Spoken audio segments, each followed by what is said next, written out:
Welcome back. This is the second hour of tonight's Truth Jihad Radio. Kevin Barrett here, waging the all-out struggle for truth on the internet airwaves since 2006. You can support the show by subscribing at Substack, and you can find the link to subscribe by going to truthjihad.com and click on the subscribe at Substack link.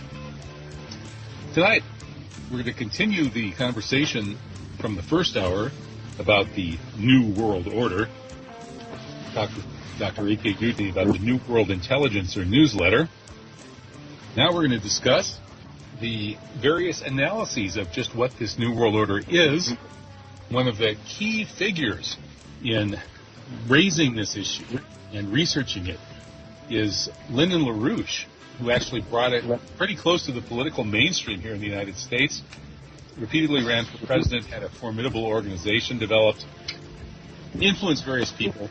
And now Peter Myers, the Australian New World Order researcher, suggested talking and maybe debating and discussing this with Matt Ehret, who Peter Myers says is the foremost exponent of the LaRouche viewpoint, which is actually a very high compliment. So I should have them both on the line by now, Peter Myers and Matthew Ehret. Peter, are you there? Hello, Peter. Well, maybe we don't have Peter on the line yet. How about Matt? Are you there? Yeah, hi, Kevin. I am indeed here.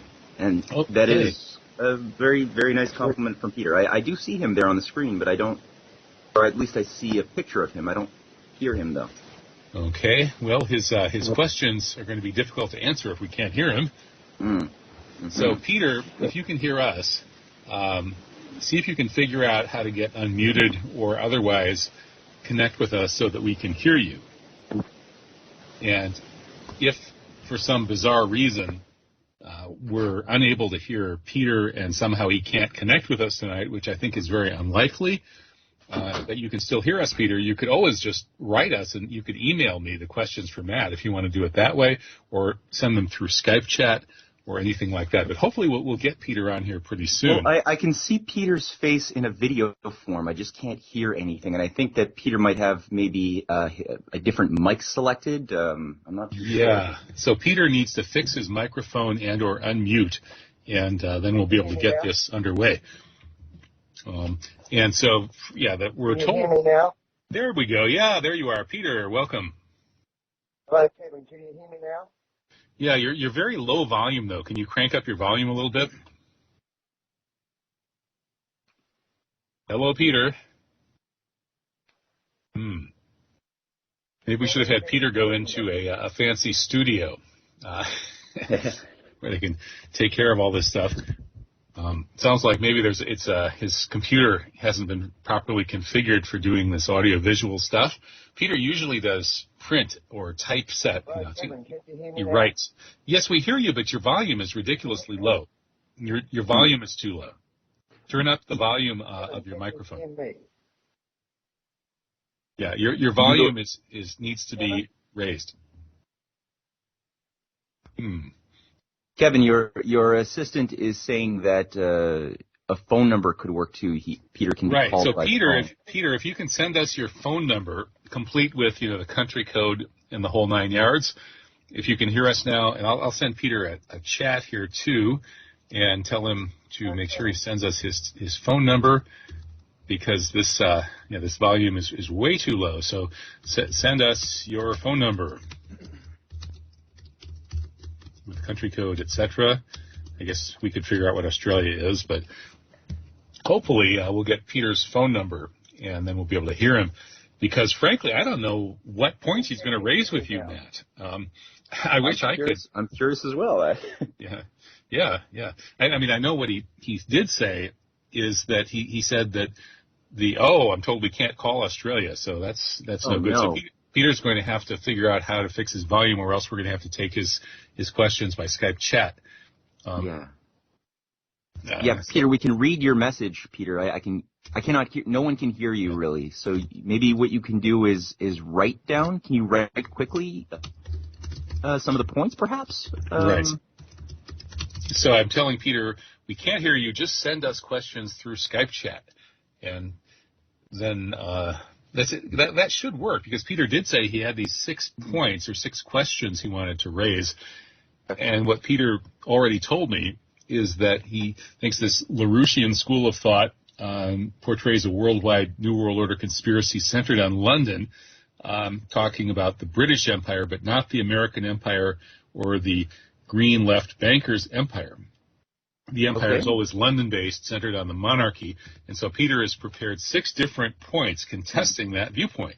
So that's where we're going to start. And Peter says he's going to change computers, so we'll maybe call him back on Skype when he gets on the other computer. And I'll tell him, message us when you are on the other computer, and hopefully we'll get that up. So maybe, Matt, you could start by saying, how important is London in the geography of the center of the New World Order? Like, some people would say it's London. Some would say, no, they're preparing to rule the world from a rebuilt temple in occupied Jerusalem.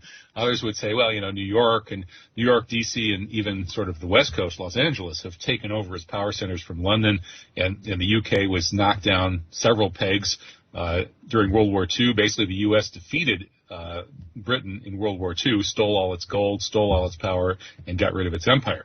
So what's your argument that London and Britain are still really centers of the New World Order? Oh, yeah, sure. Okay. And maybe how I respond might preemptively address one of the official questions that Peter has in his mind. The main point, I think, from the present context I would get at would be when the British Empire is said as a term, it's not really what people tend to think of when they hear the words British Empire. Today, the British Commonwealth represents 54 countries, approximately 22% of the world's surface area, and about $1 trillion worth of strategic mining interests, about 70% of the mining interests of the world. In Africa, Africa, are controlled by companies either in the UK or in the Commonwealth. The point of the City of London and the offshore Cayman Islands, which is part of the Commonwealth, British territory under the Crown, is one of the biggest drug money laundering centers of the world. That has gone in provably through things like HSBC, offshore accounts, again throughout the Caribbean, over the course of the entire 20th century, to provide support for covert clandestine operations, including a variety of radical terrorist groups that have received their support through drug money, narco-terrorism as well in Colombia and beyond with the FARCs. But this has been just a matter of course since the HSBC as a London bank was created in 1865 to basically support the opium trade after the Second Opium Wars was designed to destroy China, the danger of a rising China. Which the British Empire, had always seen as a major threat. Oh, there we go. I'm back. Peter. Hey, welcome, Peter. Yeah. I think we can hear you now. Yeah, I'm on another computer. Hey, Peter, good. Anyway, what I'm trying to say is that LaRouche material does enlighten us, but it also muddies the water, because it says there is a single worldwide conspiracy controlled from Britain, meaning the Cecil Rhodes movement, the British monarchy, Fabian Society, City of London. And, for example, the November 13, 2020 issue of Executive Intelligence Review has this headline, Defeat the British Coup in the United States. Whereas most people would say the empire is now American. It's an American empire, not British. There are 750 American bases around the world, including 6 American Air Force bases in Britain. There are no British bases in USA. Cecil Rhodes said he didn't mind if the capital of the Anglosphere crossed the Atlantic to the USA, and if the movement was Republican, not monarchist. There is a Five Eyes intelligence network, so there's some truth to a British conspiracy, except that it's American now.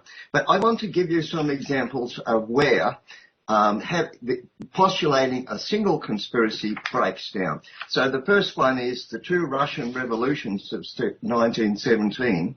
If you say there's only one conspiracy, then both revolutions were done by the British, that is by Lord Milner. I saw an article by Matthew in which he said that Milner supported the Bolsheviks. That's wrong. Milner supported Kerensky. Kerensky was a Freemason, like Milner.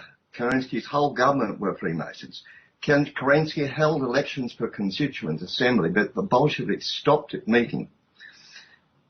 Bruce Lockhart clearly states that Milner opposed the Bolsheviks, but he endorsed having unofficial contact with them via Lockhart. The Bolshevik Revolution was Illuminist, not British. And H.G. Wells is also Illuminist, not British. If we take another case, Bill Clinton signed up to join the International Criminal Court just before he left office. George W. Bush cancelled the initiative. Now, when you are going for world government by the United Nations, that's Illuminati, that's not British. And at the Treaty of Versailles in 1919, the left pushed for the League of Nations to be a world government with its own army and court. This was not the position of the British government. H.G. Wells put this proposal for the League of Nations, quote, Britain would have had to give up her empire and her navy and become a republic. Every nation in the world would have been admitted and the League would have in effect control the world's armed forces, end quote. But the position of the Milner Group was the British government refused to, quote, create a superstate capable of overriding national governments in the interest of some general will of all humanity. So there you've got a clear face-off between the Illuminist superstate and the British imperial goals.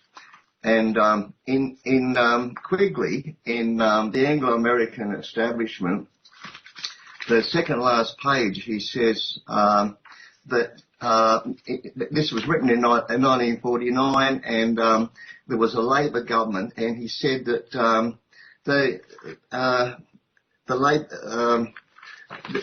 this was not something that the LaRouche people, the group, the Milner Group, it didn't have. Okay, it says the influence of the group in labour circles has always been rather slight.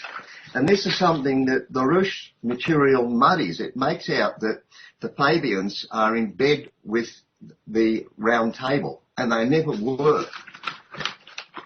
They had dealings with them, but they were separate. And so there was a British. Do you want to stop and let Matt respond to any of this, sort of point by point? Yeah, I mean, I wanted to let Peter finish his thought. I don't know. Okay, well, I'll just do a little bit more. There was a British conspiracy. In fact, the White Australia policy and the White America policy. But Joe Biden, speaking about immigration, said in a video of February 2015, he said, the wave still continues. It's not going to stop, nor should we want it to stop. As a matter of fact, it's one of the things we are most proud of. There is a second thing in that black box. An unrelenting stream of immigration, not non-stop. Fewer than 50% of the people then will be white Europeans. That's not a bad thing. That's a sort of our strength. So what I'm arguing is that is not British. It does not come from the Rhodes Group. It's Illuminist. But the globalist institutions have been infiltrated by Illuminists. So if you compare that with Cecil Rhodes's will, we are the finest race in the world, and so many others are deplorable, despicable. I mean, and then you look at Antifa and Black Lives Matter, toppling statues of American founding fathers and Rhodes. This is not done by the British, in quotes, but by Trotskyists and anarchists funded by George Soros. It's Illuminati. George Soros is a 33rd degree Freemason. He created the European Council of Foreign Relations. The British didn't create it. Soros did. And when the woke crowd toppled statues of Rhodes, the Economist magazine, which represents Rothschilds, approved. Well, if you look at Weishaupt, Adam Weishaupt, he wasn't British.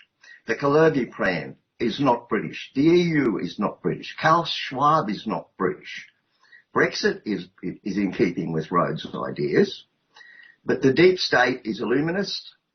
Rhodes, not Rothschild, not Rhodes calls the tune. You can topple statues of Rhodes, but you can't talk about Rothschild power in public. It's taboo.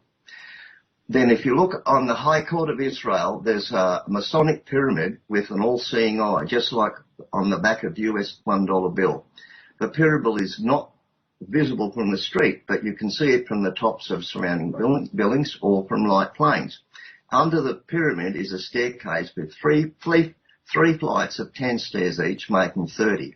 Then there are three levels. I'm sorry, Peter. Are you gonna ask a question, or I mean, I understand opening remarks are very useful and good, but I'm just wondering. I'm just putting the case that this library is for the use of judges, and there are 33 steps in that. So the pyramid apparently channels enlightenment down to them. So what I'm saying is this is Illuminist, or it's Masonic anyway. It's not British. And if you have a theory that there's only one conspiratorial group, the British, you're confusing everybody, because there are at least three. There's the British, there's Illuminist, and Zionist. Okay. I'll let Matthew reply. Okay.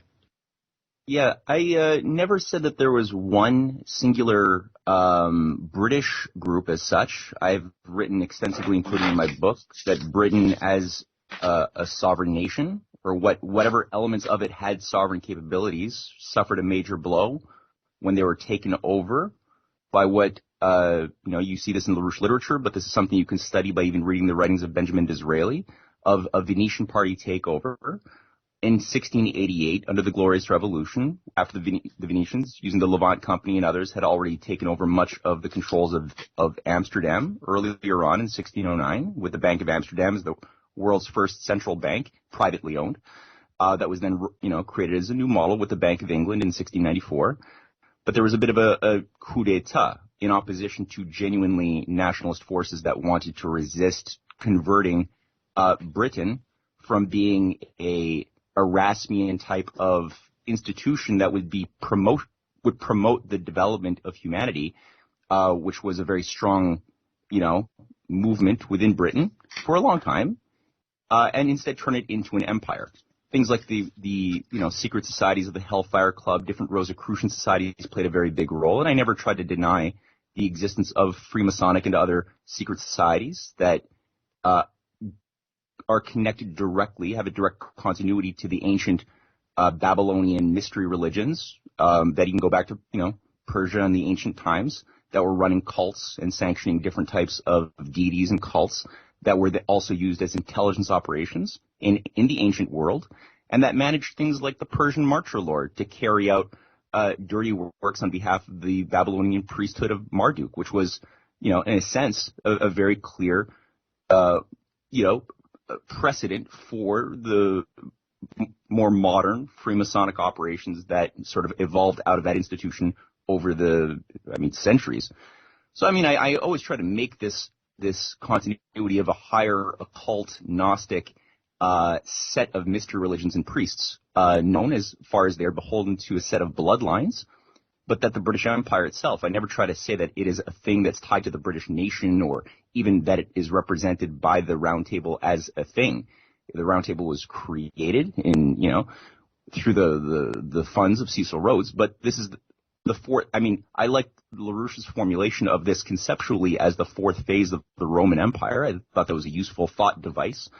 As far as like a slime mold, of a parasitical network and nest of families that as a parasite could only kill the host that they latch onto, geographically speaking. And, once that host dies, the parasite doesn't do well either.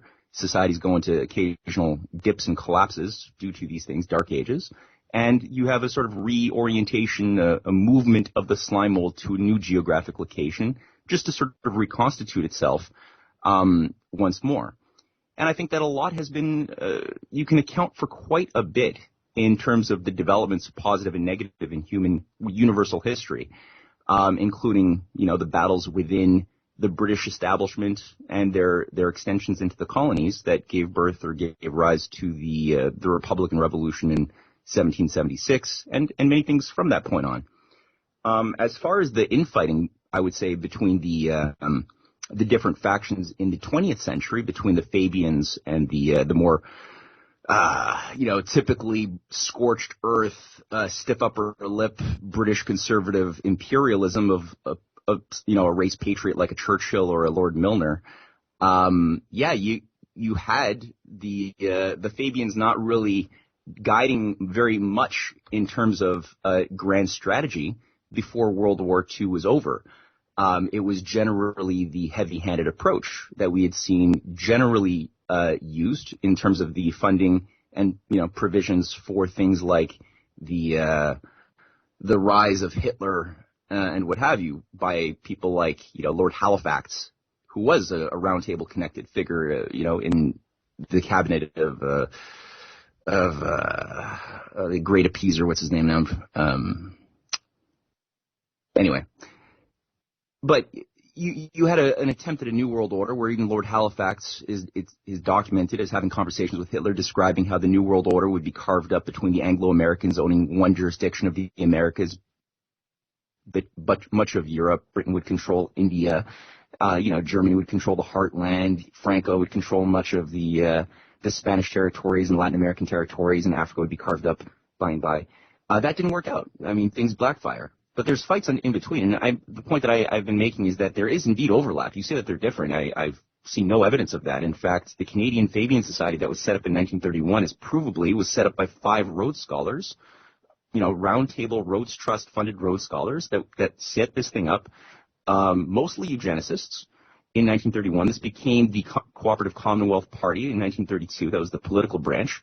And that changed its name to the National Democratic Party in 1960 that Pierre Elliott Trudeau was a part of. He was recruited by Harold Lasky in the London School of Economics after being, talent searched by a bunch of Jesuits here in Quebec and sent down to William Yandell Elliott, who ran the sort of Chatham House of Oxford as a Rhodes Scholar, of Harvard.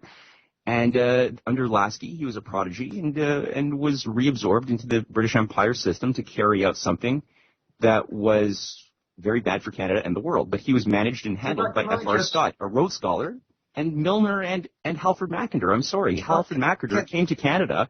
I'm Canadian. Halford Mackinder, a Fabian, gave up his job as director of the London School of Economics because he was offered a job by Lord Milner and paid for completely, very, very a lot of money to come to Canada with Milner and craft a strategy to keep Canada from going independent in the face of, they didn't want to lose their strategic beachhead as a wedge between a danger of a U.S.-Russia collaboration. That was something that they wrote down extensively. Can I just reply on what you're saying about the tie-up? And I quote you. You say, the Roundup movement worked in tandem with the Coefficients Club, the Fabian Society, and the Rhodes Trust, all of whom witnessed members moving in and out of each other's ranks. The historian Carol Quigley wrote of it in the Anglo-American establishment. And in another place you wrote, as noted by Quigley, in the Anglo-American establishment, membership in all 3 organisations was virtually... No, I corrected that one. That was an early draft. Well, okay, I think it was you who wrote to me early on, months and months ago, and I corrected that. Anyway, that last bit about the 3... Yeah, but I'm just saying you're bringing up something you wrote to me months ago, and I corrected it. It's not that much different from what you said in the other place about members moving in and out of each other's ranks. And Quigley does not say that. You said me that months and months ago, and I corrected that. We had a correspondence on it. I still find it on the internet uncorrected. Anyway, that's because it went viral. I corrected what I could, but email or websites pick things up. Like you're taking things dishonestly out of context. Look at the Anglo-American establishment. He doesn't talk about coefficients. Except on pages 137 to 8. Says that, wait a minute, says that Milner... Man, you're taking something we talked about like 9 months ago out of email. I corrected it. I made an error. I apologize. I corrected what I could, and now you're bringing it back. I do need to correct this because it's gone out in a lot of your literature. What are you doing, man? Milner quickly says... Milner attended yes, I agree that I made an error in that particular sentence. It does not say... Hang on for a second. Peter, slow down for a second. I think Matt is raising a really good point that 9 months ago you corrected him, he corrected his article, and unfortunately Matt doesn't have a way of convincing the National Security Agency to scrub all earlier versions of his article from the internet. They continue to circulate. I checked it in. Anyway, Anyway, now, there's another place where Matthew writes.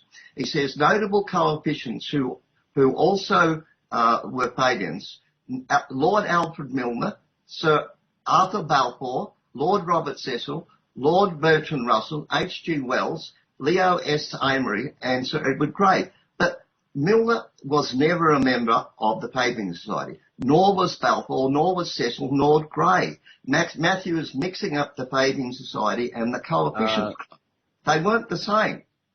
And Wells resigned. Look, that is a quote.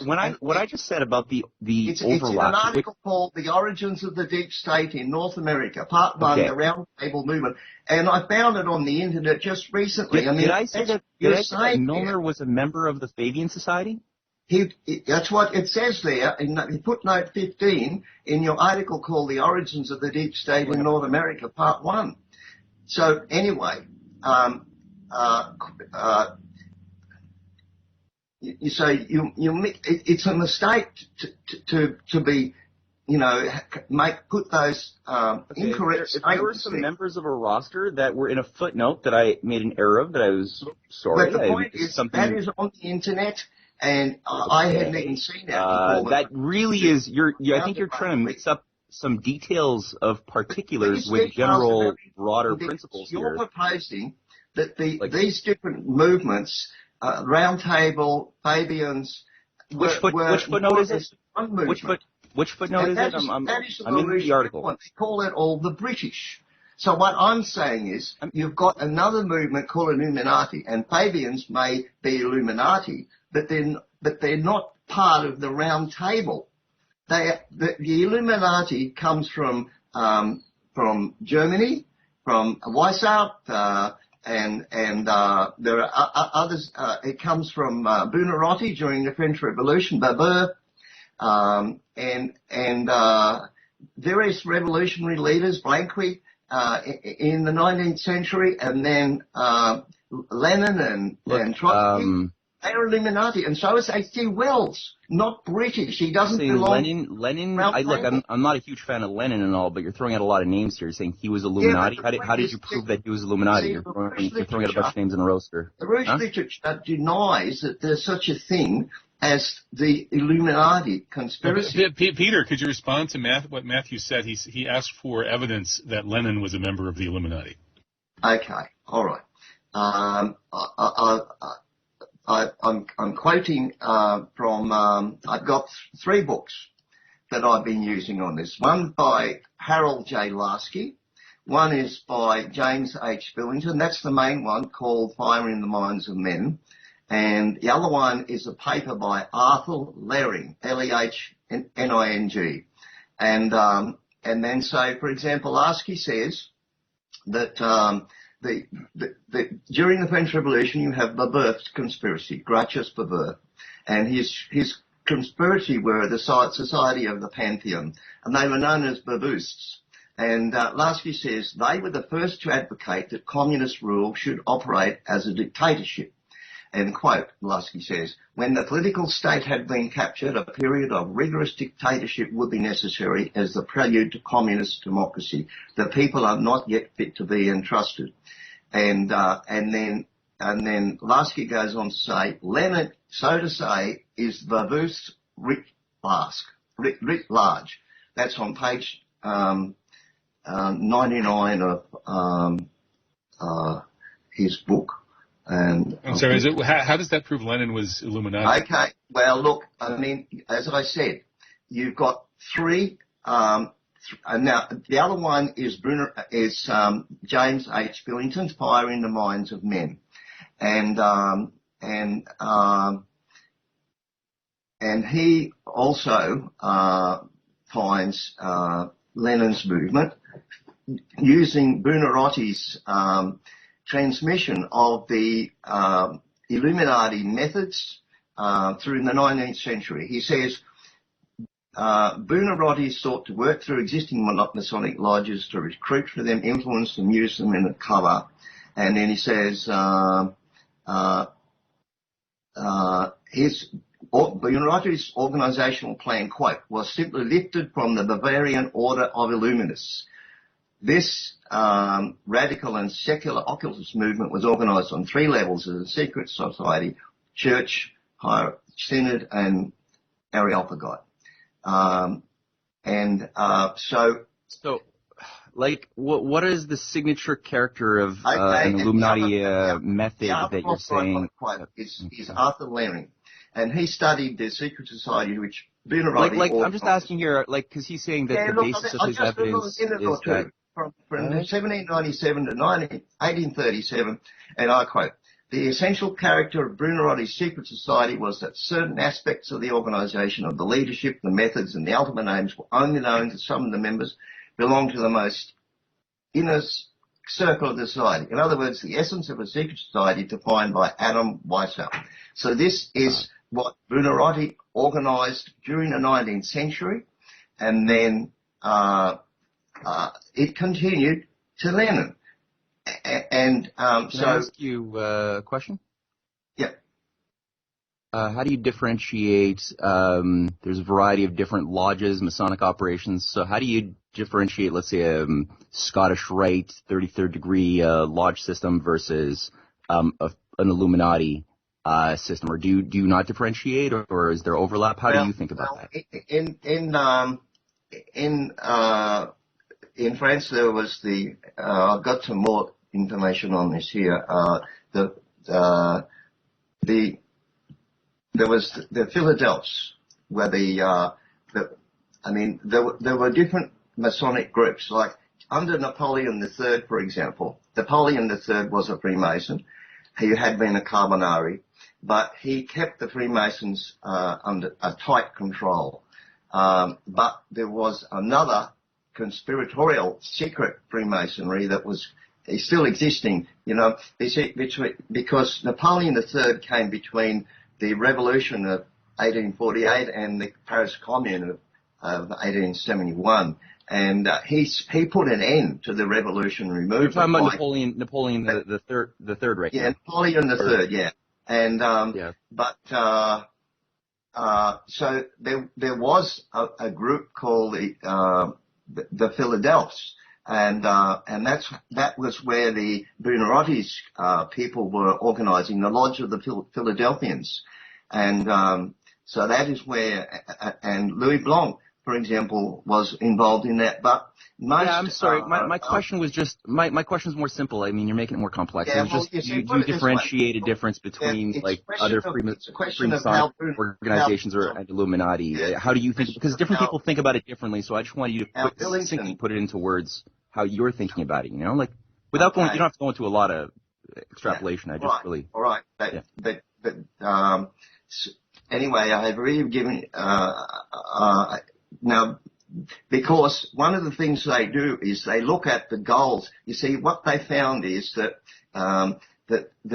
these movements often have different levels. So you've got an entry level, like your local Blue Lodge of the Freemasonry, and they don't tell them anything about overthrowing the system. So most people who join these organizations are at the lower levels, and they're not conspiratorial at all. And then what was typical in these movements in the mid-19th century was that there were 3 levels, and you got invited to go to the highest levels, and lower people didn't even know about them. And when you look at the goals of overthrowing all the established order, these were expressed in the highest levels, and that's how they know that they were following the Weishaupt tradition. So I've got a lot of this information. Look, I mean, so are you just saying anytime there's a color revolution of any sort? Because there's many of these, it's always Illuminati. Located in the 19th century, we had color revolutions before that too that fit that MO, right? I mean, the use of artificial. Your color revolutions are something that the British, in quotes, do. Sure, and you're coming back to the LaRouche view that I'm not even talking about necessarily. There's only one conspiratorial movement, and that's the British. And what I have given you it's literally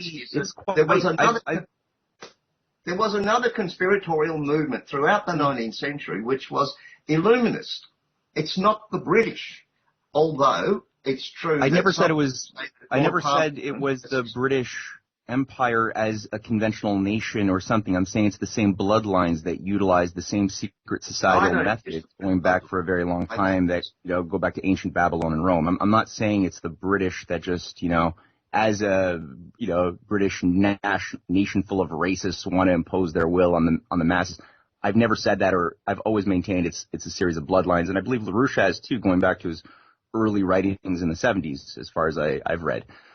There's a continuity of bloodlines utilizing secret societies, interconnected at the top, that have that occupy things like the black nobility, the old families of Europe today, around which a massive global shadow government is based that has penetrations into every part of the world. Well, I'll put it this way. How do you explain the Antifa and Black Lives Matters toppling statues of Rhodes? Are you saying the Rhodes movement is behind that?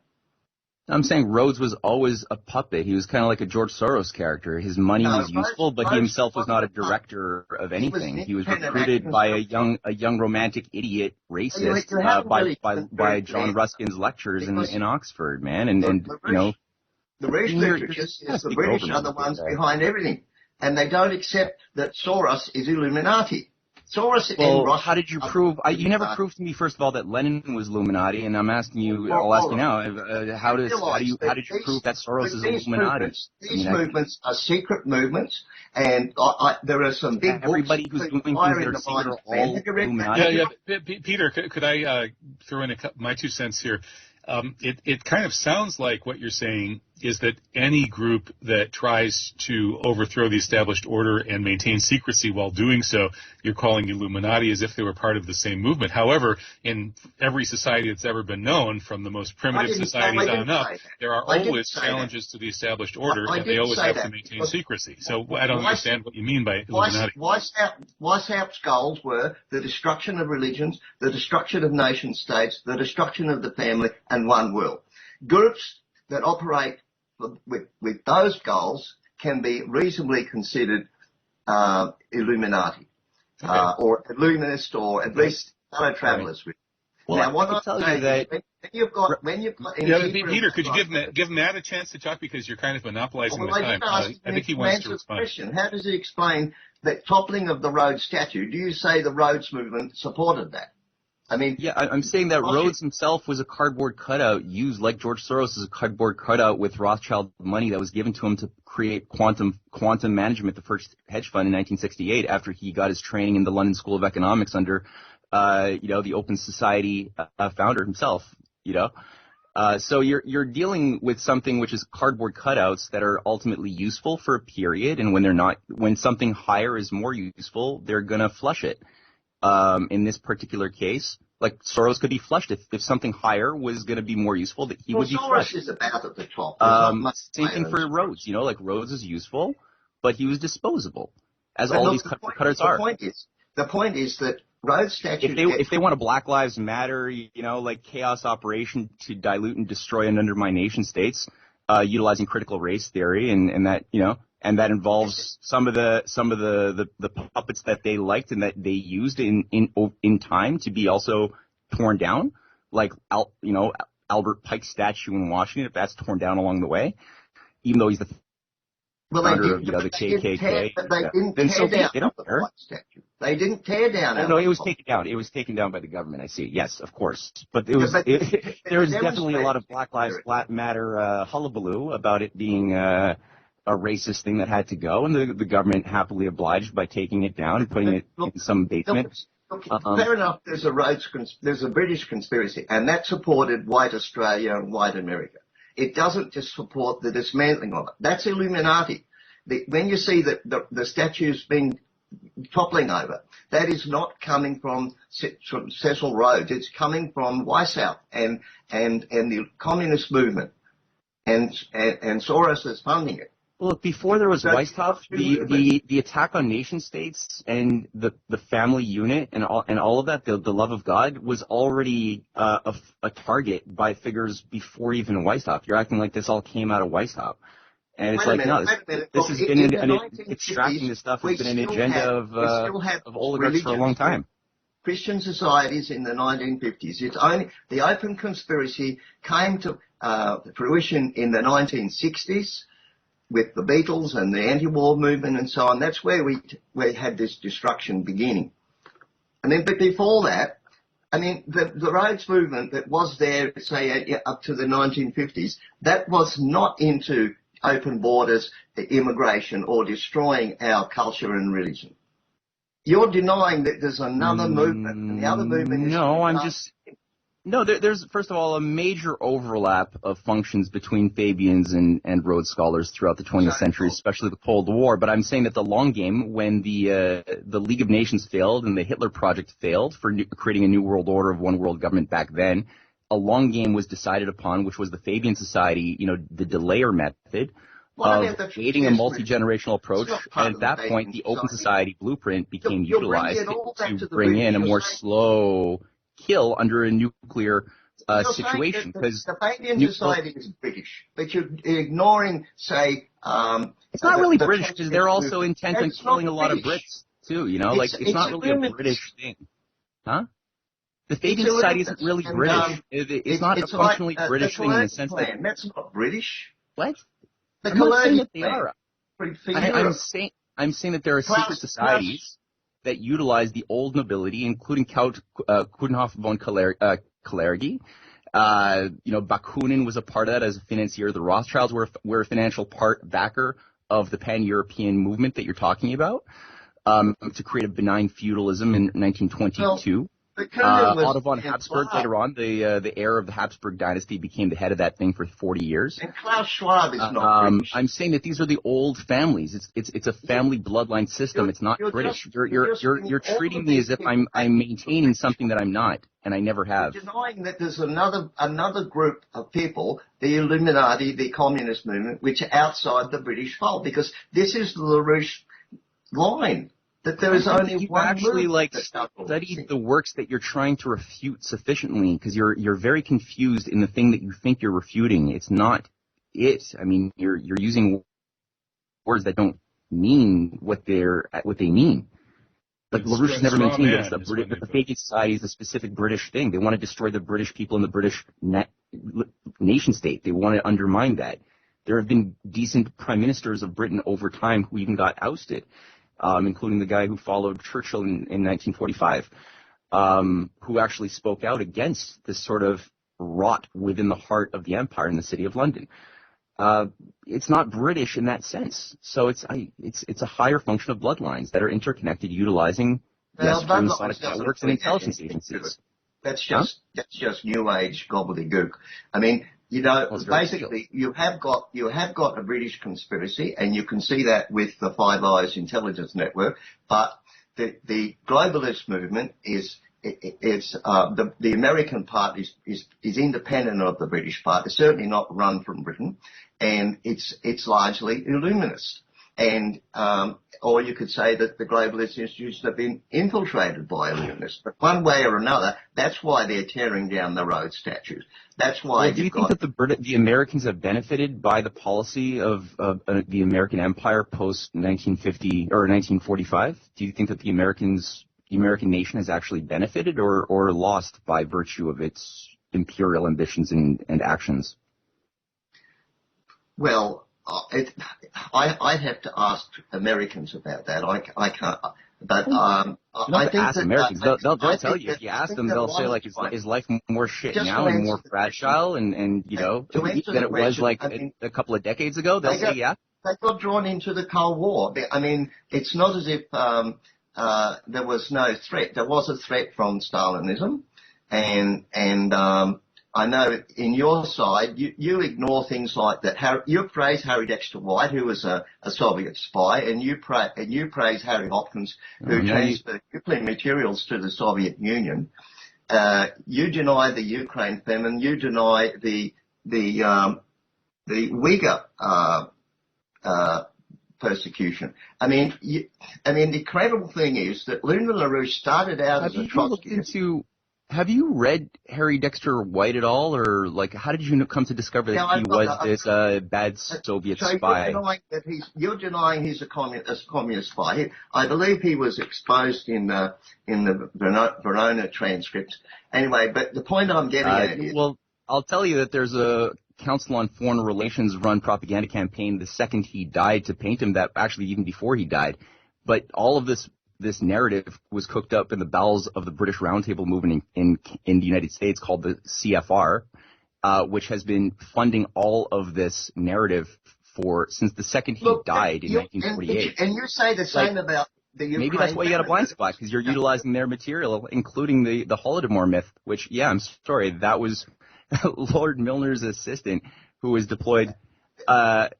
I mean, my God, dude, you're throwing a lot of policies out there. Yeah, Holodomor was not a conscious genocide by Stalin. That's been very well documented, not only by Gropius, but many scholars. That it was a conscious genocide. I mean, that is something. Genocide. No, there was a massive famine across all of Eastern Europe at the time, and there was a lot of people who died by famine. Well, it was to do with the collectivization that was enforced. And the dispossession of the peasants, and it was suppressed. Like this, dude. I've written about that. I documented the case of the Alberta professor recently who got fired for simply publishing material demonstrating that the LaRouche material supposedly comes across as Christian, but you end up defending the Stalinist communist government, and then there's the totalitarian government of China right now. I mean, the question is, who funds your LaRouche literature? You haven't got many buyers. This is going into like accusation, emotional state here. Like, if you want to have I've spoken with Kevin Barrett on this show in the past about the fraud of the Chinese genocide that the neoconservative movement has been trying to cook up, saying that they're doing this against the Uyghurs. That's provably not true. We've talked about that. I've published a lot about that. There's a lot out there, but you're going on emotion and you're not wanting to really talk about it. So at this point, you're just going into a McCarthy, who's funding you, type of Red Scare thing. Like, I mean, it's not very. Governments. And I'm wondering who's funding it these days. Who's funding? You're taking it from Joe McCarthy here. Like, who's funding you? I've got names. That sounds like the latest Homeland Security stuff here in the United States, claiming that political dissidents are being funded by foreign governments. In particular, right now, they're looking for people supposedly connected with Russia, and with the Ukraine situation as fragile as it is. I think that's been the focus. But I think we should get away from that. Because the fact is that political dissidents come to all sorts of different conclusions and views about these various issues. People of good faith can think that the persecution of the Uyghurs has been grossly exaggerated, or they can also think that it's pretty horrific, even if it has been grossly exaggerated, which is my position. But it doesn't mean that I'm being funded either by pro-China or anti-China lobbies. So it's better to relax and just listen to the arguments on both sides. There is one final point I want to raise, and that is question: was Lyndon LaRouche a Freemason? There is a book called Scarlet and the Beast by John Daniel that says that he was. And volume 1 of that book cites Helga Zepp LaRouche in a number of places, and on page 696, footnote 82 says, quote, personal interviews with the Lyndon LaRouche campaign over a period of 6 years. And then the next footnote 83 says, personal interviews with the Lyndon LaRouche campaign. LaRouche is a Grand Orient Freemason who claims there are good Masons and bad Masons. Ben Franklin was a good Mason, says LaRouche. LaRouche also recognises both Freemasonry and says that the French style is good and the British wicked. He's bent on the destruction of English Freemasonry. Now, you've probably never heard that before. Who said that LaRouche was a Grand Orient Freemason? It says that. Where did you read that? It's in a book called Scarlet and the Beast by John Daniel, who says he did personal interviews with the LaRouche campaign over a period of 6 years, and says he just said it. He just went out and like, there's a guy in the State Department called Ned Price, who recently had all of this evidence that the U.S. military knows that Putin is about to launch a false flag in Ukraine to have an excuse to invade. And a reporter simply asked him, how do you know that? And he's like, well, I just said it. The evidence is that we just said it. And he's like, but you didn't just give evidence, you just said it. And it went on for about 5 minutes. It was pretty fun. Yeah. But by asking the question, how did you know, it became a circular type of logic. Well, because he said it. Well, so that's not evidence. That's simply somebody saying it. And you pay anybody to publish anything to say anything, and then use that in a court case as evidence, but it's not. No, they just said but it. this isn't a court case. This isn't a court case. No, but I'm saying you could. I'm giving that as an example. You could just use any argument or anything. And well, pass in down this case, Peter, I'd like to ask you, Peter, this footnote that you're referring to, from what you read, it doesn't sound like the author supplied any sort of specific description of what information convinced him that LaRouche was a Freemason. This book alleges that there's been a conflict over a long time between English Freemasonry and French Freemasonry. Right. What's the specific? But just let me finish. Just let me finish this sentence. The French being Grand Orient, and if you look at the two Russian revolutions of 1917, what they seem to be saying is that the February Revolution was Masonic, and Lord Milner gave the green light to it. And that would have been English Freemasonry, or at least allied. And then the Bolsheviks were connected to Grand Orient Freemasonry. They did actually ban Freemasonry, I believe, about 1922, but that was more or less the Kerensky kind, because for some inexplicable reason, Stalin went to a lot of trouble to portray himself in Masonic, using the Masonic hand sign, hand in your coat, and he had 2 statues cast of himself doing that. And also there's a video showing him. Is that your? I looked at that on your website. Is that your only evidence that Stalin was a Freemason, that he put his hand in his coat? Because I got to tell you, I put my hand in my coat too. Does that mean Freemason? I've done that. It's the grave of his mother at Odessa. It has a headdress on it that people thought, and garments. People said that's Jewish, and then someone else said, well, no, it looks like it could be Masonic. It must be Masonic, not Jewish. But his own mother's grave is cast in that way, and it's also on my website.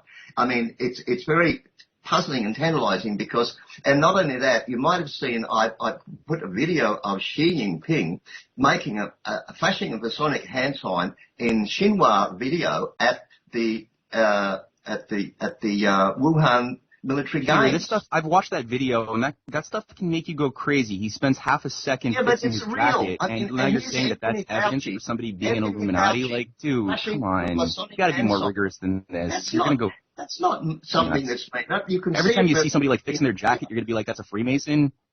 This is not... Your mind is gonna turn to jelly if you think that way. You're gonna look... Every time you see a triangle, you're gonna start freaking out.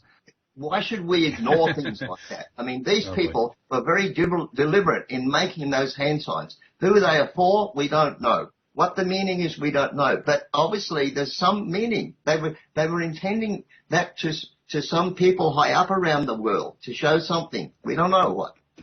But I think you have to do more than cite a couple of photos of people with this or that. But these are not photos. These are videos. I mean, it's not. It's a half-second video of him fixing his jacket while he's like walking out of a door. Like, I mean, come on, man. Deliberate. What are you going to say? Well, if I'm being filmed, I guess I'm going to be very careful not to put my hand in my jacket anymore. But look, don't be facetious because there's nothing fake about these. These are quite clearly the same sort of hand sign, and they're both in video, and there's a video of Stalin doing it too. We don't know what the meaning is, but why should we turn our eyes away from that? There's we should do more research to see what kind of supporting evidence there is. And again, you didn't really explain specifically what it was about from the footnotes that alleged Freemasonry regarding Lyndon LaRouche. What we need to know is precisely who said what when to support that allegation, and the footnote you read didn't have anything remotely like that. That's true. Show me a picture of LaRouche with a Freemasonic apron on or something. I mean, began as a Trotskyist, and then he He learned, he said yeah, he and was he going learned. to launch He made 50 errors and talked about how he learned that he was wrong and fixed it and changed it. That's what humans do when we discover you're on a wrong hypothesis. He was you a change your fan. hypothesis. When he was a young Trotskyist, he was... I rode a bus with the Trotskyists all the way across the country once, and I'll never do it again. There you go. I learned my lesson. And I would advise people not to make the mistake I did. It was excruciating. Listening to the darn Trotskyists all the way to Washington, D.C.